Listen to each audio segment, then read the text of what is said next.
everyone, it's Larry and Oksana, and I'm really honored and excited to have today two amazing people that we're going to talk about a very important topic. There's an event going on right now called The Truth About Cancer, and it's the first ever investigative report miniseries that reached a lot of people, and we wanted to have Ty Bollinger and Dr. Anthony Beck with us to share their stories and their experiences with the topic of cancer so we can reach more people and impact more lives. So this is going to be a really important one, and one that actually hits really close to home. Yes, I mean, as some of you might know, I lost my mom to cancer just a few months ago, a pretty young, healthy woman that's just now gone. So this is a very important topic for us to discuss and enlighten you with some of the information that might help you help your family members or friends to avoid that outcome. As you know, the cancer still remains the second most common cause of death in U.S. And this year, I believe it's predicted to 1.6 million deaths to happen by the end of 2014. So you can see the prevention and how to eliminate or at least find different resources how we can, not say cure, but help you recover from that pretty damaging path. Mm-hmm. So today we have two passionate advocates, and I cannot wait what you guys going to share with us. Yep. So a little bit about them. First we have Ty Bollinger, who's a health freedom advocate, cancer researcher, former competitive bodybuilder, and author. After losing several family members to cancer, he refused to accept the notion that chemotherapy, radiation, and surgery were the most effective treatments available for cancer patients, and he began a quest to learn all the possible answers around alternative cancer treatments and the medical industry. And what he's uncovered is incredibly shocking, and he's going to share some of that with us. There's a lot of evidence to support the allegations that the war on cancer is largely a fraudulent operation, and we know it's a business. So he'll talk much more about that. And we have with us Dr. Anthony Beck, who's an author, speaker, and leader in the medical world with over 20 years experience comprising the areas of functional medicine, Chinese medicine, clinical nutrition, orthomolecular medicine, hormone replacement therapy, sports, on and on. He's working with us in Be Well Buzz right now. We're excited to have him. He's guided by the philosophy of patient care rather than disease care, and he utilizes a brilliant balanced protocol combining cutting-edge science along with ancient wisdom, where he's able to remove disease and help people attain perfect health.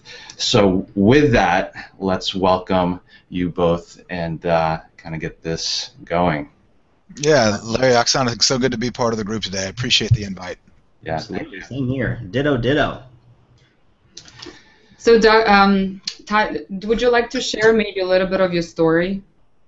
Yeah, sure. As Larry mentioned, excuse me, I lost basically my entire family to cancer. I never dreamed 20 years ago that I'd be doing what I'm doing today with health and with cancer and speaking and writing and doing mini-series on this. But I kind of was thrown into it head first in 1996 when my father, Graham Bollinger, was diagnosed on July the 1st of 96, and he was pronounced dead the 25th of July, 25 days later. A man that was 52 years old that showed no symptoms of cancer other than a stomach ache was admitted to the hospital, and they found cancerous tumors, and they said, well, we got to cut out his stomach. And so that was their wisdom. I use the term wisdom loosely there.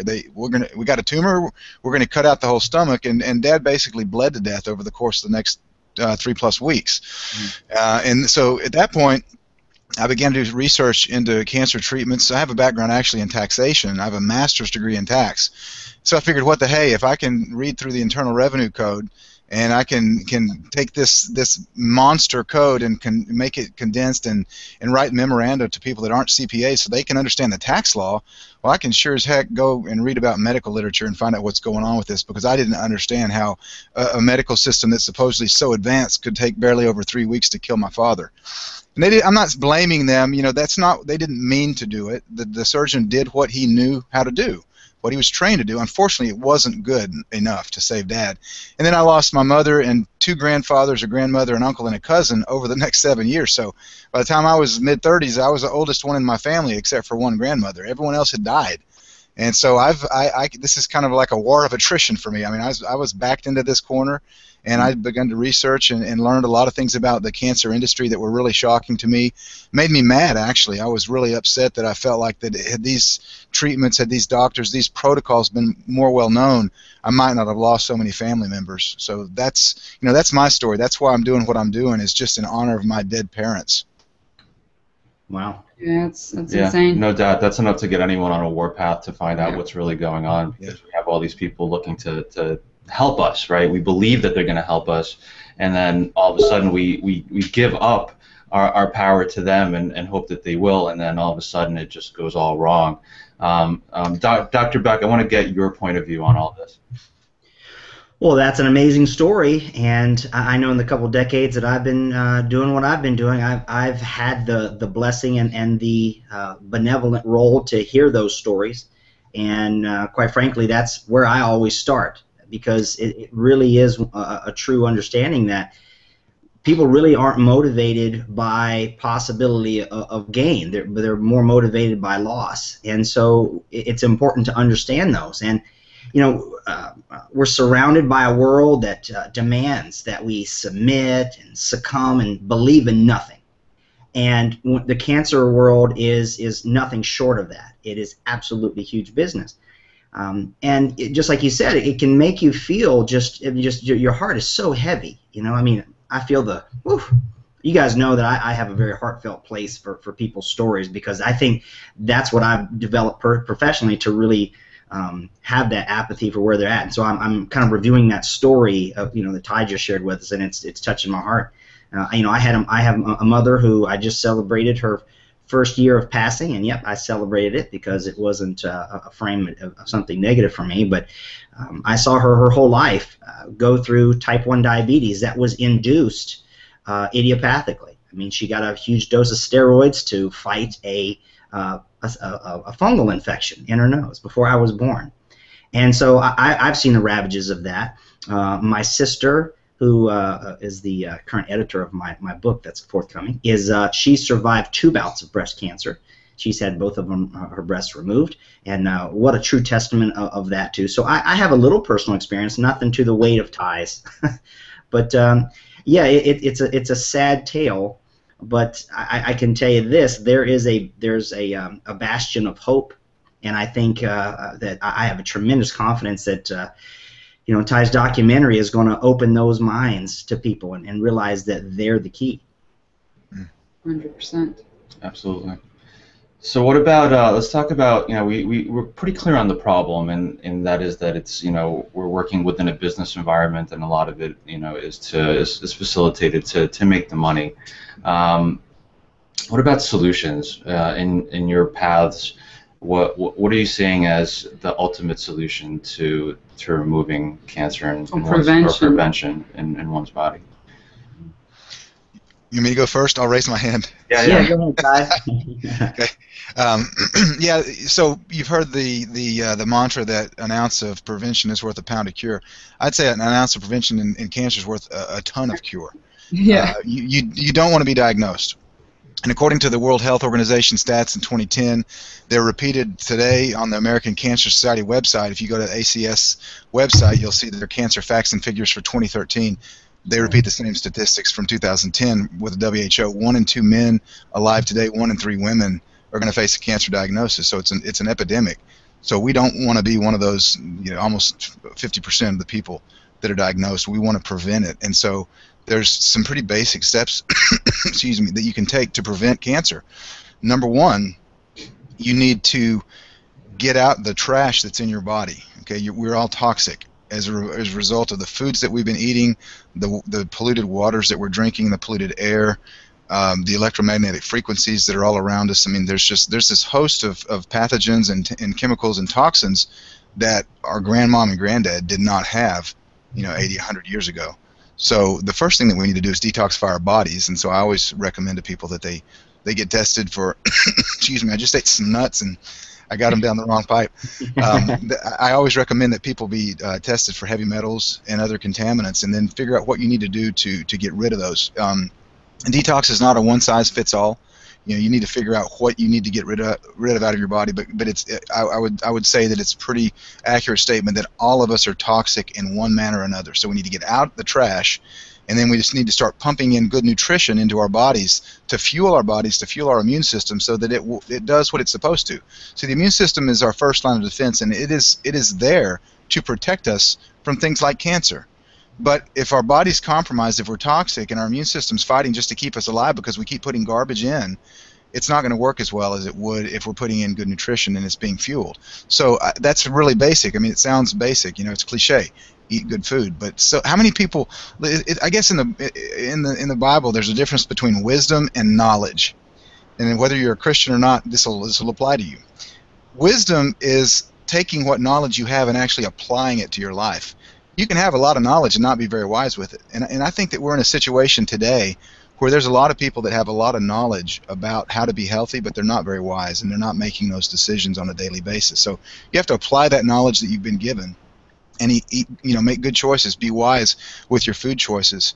And so that's two basics. Get rid of the garbage and begin to fuel your body with what it needs to run properly.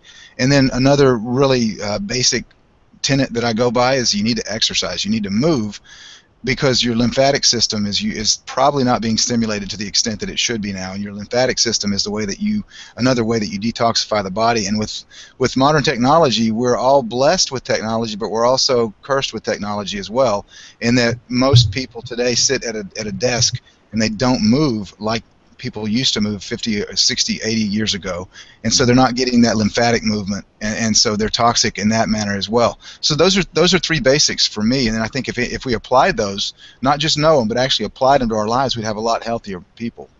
Mm. What about you, Dr. Beck? I would like to hear your. Yeah, well, I disagree on all that. Yeah, all that's absolutely true. I agree 100%.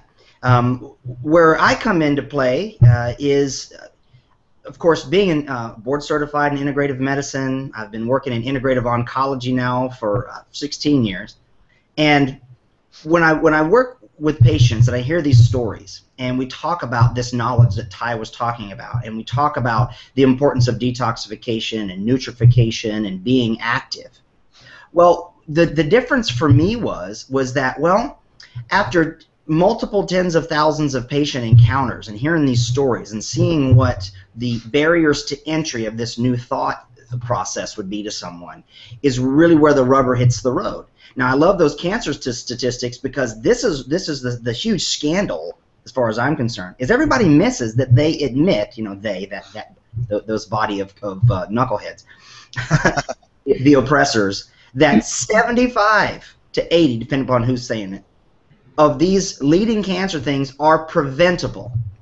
Let's just take that in for a second. 75 to 80% are preventable through lifestyle changes. Now, imagine that. If we could pull the magic lever of love and we could just, boom, wipe out 75% of those statistics, that's shocking. Now, but here's the thing.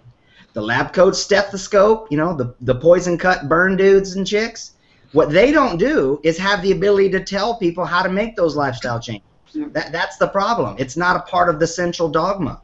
They don't have. They're stuck in Mendelian thinking, and that really boils down to is we'll just wait for that happens, because they've lost faith in the populace. That's how we were able to become slaves to it. That's how we were able to subvene our control, this submission that I was talking about, and encourage not to have faith in the system anymore.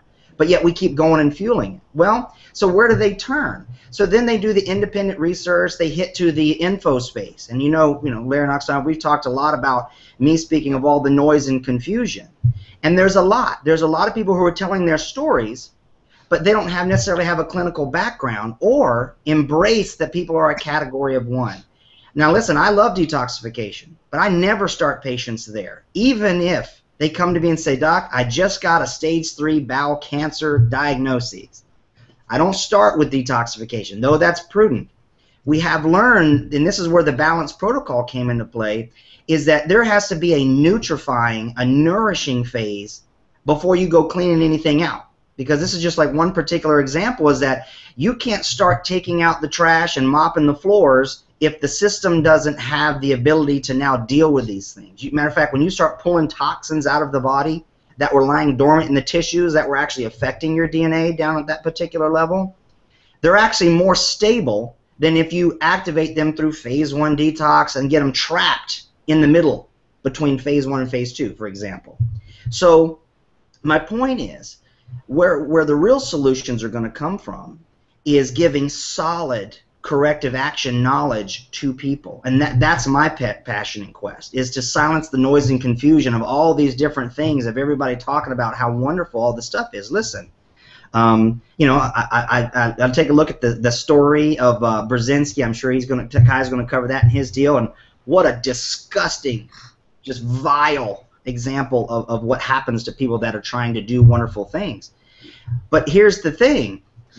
I think the power, and that can be gone away, if each individual turns the love to themselves and their family and has the courage to say, listen, okay, 75% lifestyle changing preventative stuff, where do I attain that knowledge? And they need to be shared the litmus test of what that knowledge and truth looks like. And it always has to be filtered through their own unique story, their biochemical individuality, their epigenetics, these kind of things that we now have. So the solution really is an embracement that your story has yet to be told. We have to teach people how to unfold their story and hold themselves ultimately accountable, to set the example in those people in their lives.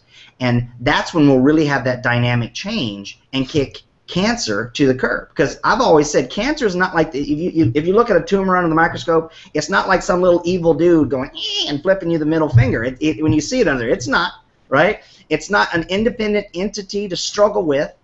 It really is just a manifestation of upstream imbalances finally taking a hold into what Ty was talking about, a weakened immune system. Yeah. So there's an order of things. There's a better way, a better mousetrap, if you will, to work an individual through the information, the knowledge, to apply it to themselves in a systems biology that's totally scientifically based, and it embraces all the systems interconnectivity as opposed to treating cancer. I don't treat cancer, and it's a wonderful safe harbor for me. I don't even treat diseases. I treat people. I teach them on how to look at themselves and put it through a particular framework. So that would be my take on it. I think it really is this. We're talking the same thing. It's just I like to present a framework of how to basically have your own personal GPS to use all these wonderful things. We talk about looking for a cure for cancer. I'm not looking for a cure for cancer. There's dozens. I mean, holy crap, dozens. The biggest one we have is all of our bodies. It has the ability, it's built in, the very DNA that's goofing up has the ability to fix it. We just got to give it the love again. We got to recruit it back into our corner.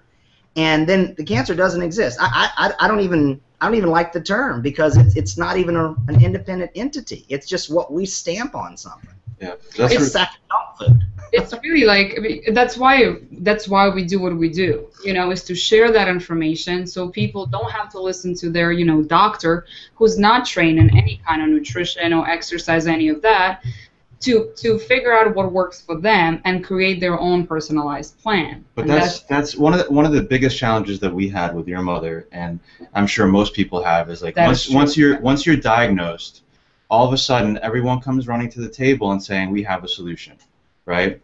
Genetically you're predisposed, you got it. Now we got to do chemo, and then you have power plays on both sides. Yeah, we want to go natural. They want to go allopathic, and and then the battle begins, and you have to, one side surrenders. So I want to get both of your take on how people may best approach that situation. And I mean, I think that's probably the biggest challenge people face, because there's so much, like we were talking about, noise and confusion. There's so many things coming at you from all directions. How do you know, to take a deep breath and say, this is the right one? Well, but then another thing, it's like I was battling why I feel I lost my battle, and Mom lost her battle, is because she, for her, in her mind, and I think that specifically that generation of people, the doctor was the person to listen to. I was combining all these people together trying to come up with a natural approach, but the doctor said, and that's kind of where it all ended. Right, and that's very sad. It's a sad place to be, because you feel helpless. Well, it's kind of like I do this little thing I love to collect, of course, two things: Time magazine covers and old ads. And I use them in my lectures. There used to be the old Lucky Strike cigarettes, and there's this season back in the 60s. You guys have probably seen that. Well, more doctors choose Lucky Strikes than anybody. We want to listen to our doctor. No, I've even seen Dr. Beck a magazine article that ran, or maybe it was a newspaper article that said 2 packs a day keeps lung cancer away. Wow, I'd love to have that if you give it. I mean, it's like I have a wanted poster for it. If you could ever think of me, like something like that. I'll send it to you. Isn't that amazing? Well, and that's just it. And now listen, I'm not anti-doctor, okay? What it is I talk to a lot of patients and they say, well, I have a good doctor, but then I always like to say, well, good is the enemy to great. What do you have a great doctor? Can they tell you your first and last name without looking at the chart? Do you get more than 7.6 minutes with it? Now listen, our model in medicine today is acute care only. We're fantastic in acute care. Listen, if you're having a problem, cancer included, and you go to the emergency room, you need to just relax and let them save your life, okay? Where we fail miserably is in chronic care, in preventable diseases that we call diseases. Remember, I don't even think they exist. And so the thing is that we have to take back that authority. See, the pioneers like Ty and people that are out there, speaking the gospel like that, they get attacked because they threaten the status quo. But it's like, I'm a dad, and we watch the movies, and the movie Ants. And all the grasshoppers, there's just a few of them. They're way outnumbered by the ants. And then what they do is there was a very telltale sign in there. They go, listen, if only the ants would know that they outnumber these bullies, they'd overcome them. That's how slavery really is. You have to, first of all, realize you're a slave.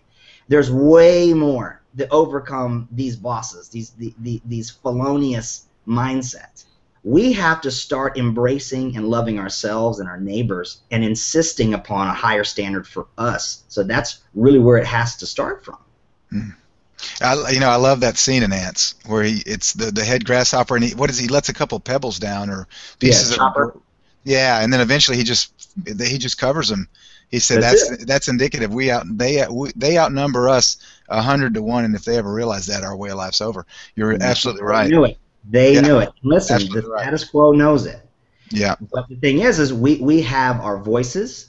Oh my goodness! When I started this, same with you, Ty, social media. Look what it can do. Mm-hmm. You can't hold back those voices of liberty. You just can't. We have to encourage people to sing from the mountaintops. You have to tell your story. You have to ask the good questions. You have to be willing to take action. Right. And that's where that really comes into play. And I can see the propaganda cycles. I'm sure you recognize these too, like what we have going on here with Ebola and that kind of fun stuff. It's a very interesting thing, and people are just fed like sheeple. Mm-hmm. Well, it starts at home. The confusion is what's healthy or not healthy. Right.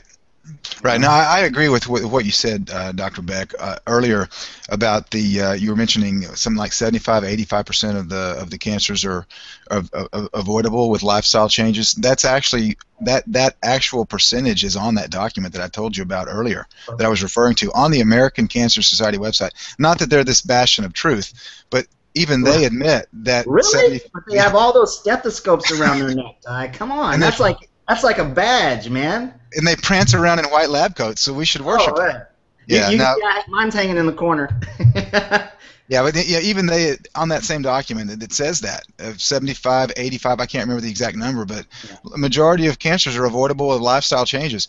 I also, what you said earlier about the detoxification not necessarily being first, I would agree with that as well. If I came across as trying to give a step 1, 2, 3, it was really the 3 steps that we take, but not necessarily in the chronological order. So I would agree with what you said. I mean, you sound like just a better looking version of me talking here. Nice. Hey, I'll take that as a compliment. You know, I saw you in your trailer for your document. I was like, man, that's a good looking guy. Look at the build on that guy. He had that nice pinstripe suit. I kind of got a little clothes habit myself, so I was like, what's that? No, but I think we're seeing eye to eye. And you know what you said earlier about the tumor, the tumor's a symptom of something that's gone wrong in the body. And unfortunately, with allopathic medicine today, we treat the tumor as the problem, but it's not really the problem. It's our body saying something's wrong, fix it. And so what modern medicine does today, modern oncology says, okay, let's take a knife and let's cut that tumor out. right. you didn't fix the underlying imbalance. It's just gone. The symptom's gone. It's like if you're driving down the road in your truck and the check engine light goes off, you take a hammer and you smash it. Well, you didn't fix the problem. You just don't know it's there anymore. And unfortunately, that's where we are today with oncology. I also agree with you that as far as acute care, nobody's as good as the USA. You get an arm amputated, you get or severed in an accident, you get stabbed, you get shot. You go to the emergency room, they're going to be able to put Humpty Dumpty back together again. Yes, sir. So I think we're great in that area. But as far as chronic diseases like cancer, we're way back in the dark ages, which is what Dr. Brzezinski said in his interview. I interviewed him recently, and he said we are going into the dark ages here in the United States because of that fact. Yeah. Well, and I've never had the honor or pleasure of meeting him. Maybe you can introduce us one day. But because I love the work. Yeah. And the thing is, though, is that's just it. But we talk about the dark ages, and I let inadvertently that little, and I take a deep breath, that little admittance there, that little fear to come into my life sometimes. But we have to have that spirit of liberty back in our hearts and realize that we outnumber those, and we don't have to insist on that kind of stuff. There's little changes that we can do in our lives to protect us. It takes some effort. It doesn't happen overnight, but there's things that we can actually do. And like you said, there's a lot of stuff, and just doing it in the right order is important. I think that light is the greatest sanitizer, right? So we have to shed lights. The big key here is to produce as best we can one voice and get us all talking about this and spreading it out there as much as we can. And heck, if we can get people, pouring buckets of ice on their head like bucket heads, right? Imagine what I'm gonna say only, we did a thing on this, Larry and Oksana and I did, where my grandmother, died of ALS, right? So I know what that's like to see that firsthand. But the whole thing is I have to humbly say that there's only less than 5,000 people a year that will be inflicted with that. Try 5,000 a day of cancer. I mean, listen, not that it's like, well, what do you do? But listen, when you have trouble paying your bills, you got to get rid of cable, right? You got to get rid of your coffee habit and things of that nature. You have to prioritize. So imagine if we could get the whole world aware of and sharing that we can make these preventable changes and literally just eradicate something that we call the capital C, right? The cancer thing. It's unbelievable. So that's the call to action. That's what I'm really trying to work with you guys on, and waving that big old Liberty banner and having people say, listen, let's talk candidly and open about this. We don't have to see if we don't talk about cancer. That's just what you get. It's like people talk about losing weight. Well, how about you gain health? You'll get the weight loss for free. It's the garnish, man. It's where your focus comes. So let's focus on healthy living, and then that little fancy thing we call cancer, like it's one thing. I mean, there's all kinds, right, Ty? There's just thousands of them. So it's an interesting mindset. I agree completely, and I'm with you. I'm on board with you in that they are moving into the dark ages. Modern oncology, I think, is moving into the dark ages. What we're doing, yourself, Larry, Oksana, me, and the group of us that are preaching the same message, we're moving into the Renaissance. We have the answers, and we are helping to enlighten people. And so, I don't think that there's an ounce of fear in anything that we're doing together, because we know we have the answers. We know how to make the body healthy. We know how to make the body strong. It's them, and then unfortunately, and it's not that doctors are bad people. It's not that oncologists are bad people. They just have not been trained. That's right. Even a genius can't teach you something that he or she doesn't know. And doctors have not been trained on nutrition while they're in medical school. They get no training on nutrition. And it's all a result of the medical schools and the curriculum that was co-opted almost 100 years ago. And I've talked in length every time I lecture. I talk about the Flexner Report of 1910, the way that the medical schools were co-opted. And so that's why the doctor does not know how to treat you with nutrition, with supplementation, with exercise, because they've not been taught that. Yeah. Coupled with the fact that big business is the patents of medications and things like that. That's all petroleum industry derived.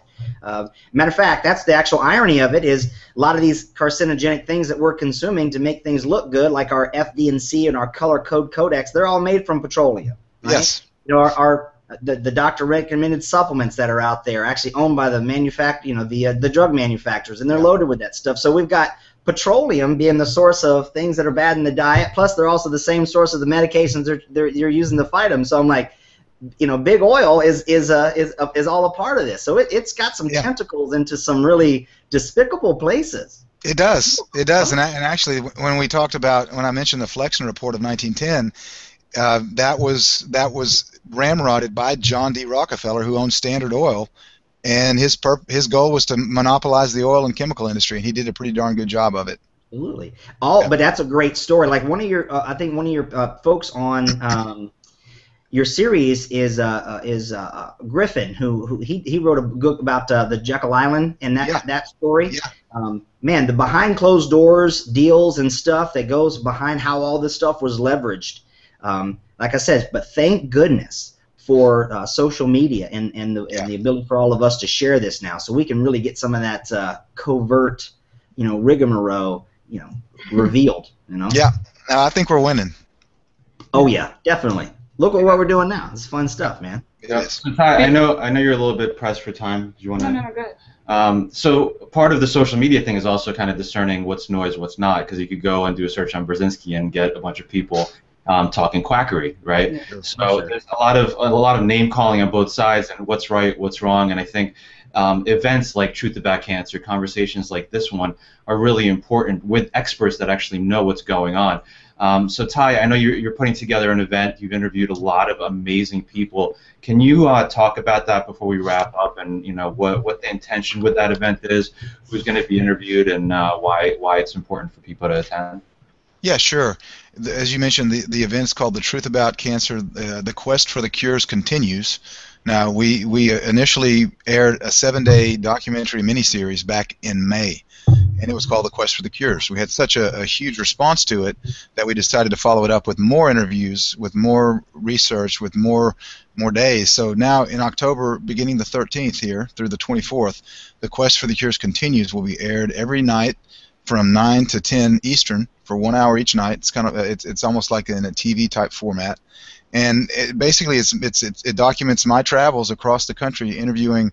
I think we have 28 medical doctors that treat cancer. We've got about a dozen researchers and scientists and about a dozen cancer patients that are alive, that are survivors and thrivers now, that we interviewed and found out exactly what they did, what they're doing to treat cancer naturally. And one of the doctors that I did interview was Dr. Brzezinski. I've interviewed Dr. Nicholas Gonzalez out of New York City, his partner Dr. Linda Isaacs, Dr. David Brownstein up in Detroit. The list goes on and on. People can go to the website and find out the whole list of doctors and researchers. But it's pretty amazing. And the reason that we did this is because, although I've written several books on cancer, with books you have a limited audience. And unfortunately today, a lot of people don't read anymore. And we wanted to be able to reach a big, and it's funny, but it's true. It's kind of sad but people don't read, so they're really visually stimulated. So in order to reach a larger audience of people, because as we mentioned, 1 in 2 men, 1 in 3 women that are alive are going to face that diagnosis. We wanted to use the media that they were interested in.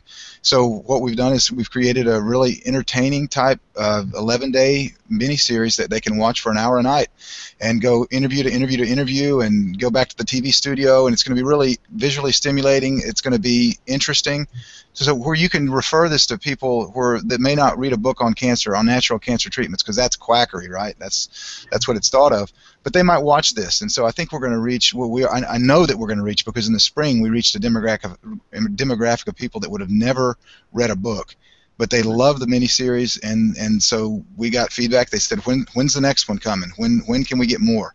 So that's why we're doing what we're doing. It's just to help people, to enlighten them with knowledge, and help them to realize that cancer does not have to be a death sentence. There are answers out there, and we're going to teach them how to treat their whole body. Man, that's exciting.